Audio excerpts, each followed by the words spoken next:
Belajar dari Abi sih. Abi Quraisy tuh orang paling rendah hati, manusia paling rendah hati yang dan gue belajar banyak banget dari Abi. Dia tuh orang yang bukan hanya belajar Al-Quran tapi hidup bersama Al-Quran. Wow. Dari umur 13 tahun udah merantau jauh, ninggalin ibu bapaknya untuk belajar Al-Quran di Al-Azhar University di Kairo. Universitas paling bergengsi, paling kredibel untuk orang mengkaji Al-Quran. Abi melakukan itu dari umur 13 tahun. Jadi udah lebih dari hampir 80 tahun hidup dan belajar dengan Al-Quran. Tapi tidak pernah sekalipun merasa dirinya tahu segala. Gak pernah merasa jadi ahli pemegang kunci surga yang bisa dengan gampang bilang lu masuk neraka, lu masuk surga gitu. Nggak pernah tuh menghakimi orang dan selalu bilang kalau mengatasnamakan dirinya ya, nggak pernah saya atau aku, tapi selalu kami. Kalau perhatiin buku-bukunya Abi tuh, itu selalu kata pengantarnya bilangnya penulis, nggak pernah mengakukan diri karena percaya dan merasa ilmu yang didapat itu tuh bukan hanya karena kemampuannya dia sendiri, tapi karena peran begitu banyak orang. Guru-gurunya, orang tuanya. So it's never just him gitu. Wow. Jadi gak pernah bilang saya, aku, itu gak pernah. Wow. Selalu kami, selalu pihak ketiga penulis. Wow. Waktu Abi ulang tahun ke-70, kita mau nulisin biografi, itu ngebujukinnya hampir setahun kali. Gak mau ditulisin biografi kisah hidupnya. Sampai sekarang gak mau dicium tangannya kecuali sama anak dan cucunya. Gak mau dipanggil Habib di tengah situasi. Kayaknya bagian ini viral nanti. Biarin aja.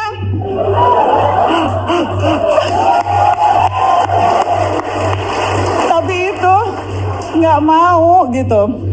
Karena selalu bilang Habib itu artinya orang yang dicintai dan mencintai. Itu artinya Habib. Jadi nggak cukup kalau lu hanya dicintai, dicium-cium tangannya, diluk-lukan. Lu juga harus, hati lu tuh harus penuh cinta, nggak punya kedengkian, harus selalu rahmat, harus selalu terbuka pada perbedaan. Itu mencintai kan seperti itu. Wow. Jadi gue belajar banyak banget dari Abi. Setiap kali ada sesuatu yang dia nggak tahu, dia selalu nanya ke gue soal hukum, jadi iya nanya. Kalau mau lagi nulis sesuatu nanya. Setiap pagi sepanjang ingatan memoriku ya, dari mulai aku bisa ingat, dari mulai aku kecil sampai sekarang, ritual paginya tuh nggak pernah berubah. Bangun pagi, sholat subuh, duduk di meja kerjanya, ada teh Lipton di samping kanannya yang diseduhnya sendiri, pakai sarung dan selalu either nulis, either baca, either ngetik. Penulis paling produktif saat ini, bukunya udah puluhan. Belum selesai satu buku udah punya ide baru untuk nulis buku yang lain. Sampai penerbitnya tuh bilang, Abi tunggu dulu dong, ini buku yang ini belum dicetak nih. Wow. Jadi selalu nulis, selalu baca, selalu mau tahu apa kata orang, selalu mau dengerin orang. Wow. Dan hari-hari ini situasi di mana ada begitu banyak orang mengaku ahli, kan ada bukunya tuh Death of Expertise. Lu baru tahu satu buku aja masih nyontek belakangnya lu udah ngaku ahli gitu. Koar-koar deh di media sosial merasa ahli segala hal. Di tengah begitu banyak orang yang sekarang mengklaim kebenaran. Ya. Abi itu contoh buat gue yang luar biasa. Karena dia tahu banyak sekali hal, tapi nggak pernah mengkerdilkan orang lain. Wow. Tahu kan? Dan itu tuh jadi panutanku tuh itu. Ya. Panutanku tuh Abi Quraisy, panjang umur, sehat selalu ya Allah. Aku tuh selalu Amin. tuh selalu deg-degan banget setiap kali bicara Abi karena aku ngelihat Abi makin tua, 80. Dan makin aku inget waktu kemarin ngobrol kayaknya nggak akan pernah siap deh. Kita nggak pernah siap ngelihat orang tua kita tua ya. Aku tuh tinggal di rumahku tuh bener-bener di belakang rumah Abi. Jadi aku tuh setiap hari jalan kaki gitu ke rumah Abi, setiap hari ketemu. Tapi setiap hari terus ngelihat, kok kayaknya Abi makin tua dan aku makin deg-degan. Terus menerus yang sampai sekarang aku lakukan tuh belajar tawakal, belajar Artinya apa tuh? Tawakal itu kata Abi itu dari kata wakilu dan yakilu, mewakilkan, Oke. diwakilkan. Jadi kalau kita tawakal itu kita menyerahkan urusan kita, minta diwakilkan kepada Tuhan. Oke. Tapi kata Abi bedanya kalau minta perwakilan manusia sama perwakilan Tuhan. Perwakilan manusia tuh kita biasanya ya udah terserah lu deh, wakilnya lu melakukan apapun gitu. Udah gua wakilin, you do what you have to do gitu. Tapi kalau kita minta urusan kita diwakili oleh Tuhan, it doesn't work. Terserah Tuhan, maksudnya we have to put the effort juga. Harus ada effortnya, and then to some extent kita serahkan ke Tuhan biar Tuhan yang mewakili urusan-urusan kita. Jadi that's what I'm trying to do gitu maksud. Abi selalu ngulang-ngulang ini dari dulu. Sebetulnya dan Abi juga bilang kita tuh seringkali berprasangka buruk pada Tuhan.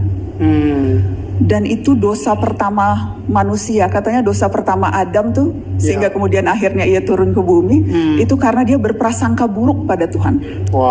Padahal Tuhan itu maha baik, maha mencintai umatnya, dan selalu mau menerima cinta umatnya. Jadi prasangka baik sama Tuhan gitu. Jadi ketika ada sesuatu yang rasanya nggak sesuai keinginan kita, kalau kita suuzon nih berprasangka buruk sama Tuhan, kita selalu merasa memang ini karena kita berdosa, kita dihukum. Karena mungkin kebanyakan nonton film, tahu kan? Gue suka prihatin banget tuh, karena di situ tuh digambarkan kalau manusia berdosa, kubur lu akan diobrak-abrik, akan tahu kan, akan ada petir, akan terbuat gitu ya kan? Bangun lagi. Jadi ini pola pikir kita tuh seolah-olah tuh. Padahal Tuhan tuh rahmat, penuh kasih. Jadi apapun yang terjadi pada kita, kalau kita berprasangka baik sama Tuhan, yang tadi urusan-urusan kita serahkan pada Tuhan. Abi juga pernah bilang tuh kalau kita ingin kembali ke Tuhan, itu diibaratkan kita berjalan. Ketika kita berjalan pada Tuhan, Tuhan akan berlari menghampiri kita. Jadi seberapapun usaha kita dekat pada Tuhan, Tuhan akan melebihi itu untuk dekat ke kita.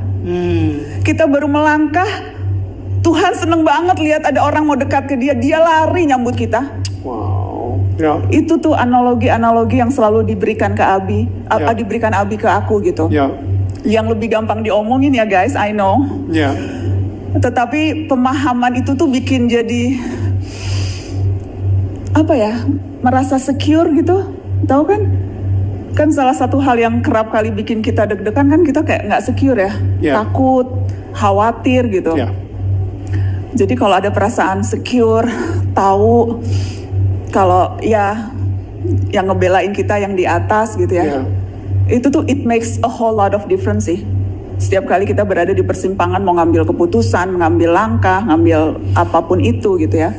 Kalau kita percaya gitu ya, bahwa ketika kita jatuh sedikit yang akan ngangkat kita yang di atas, itu it makes a whole lot of difference.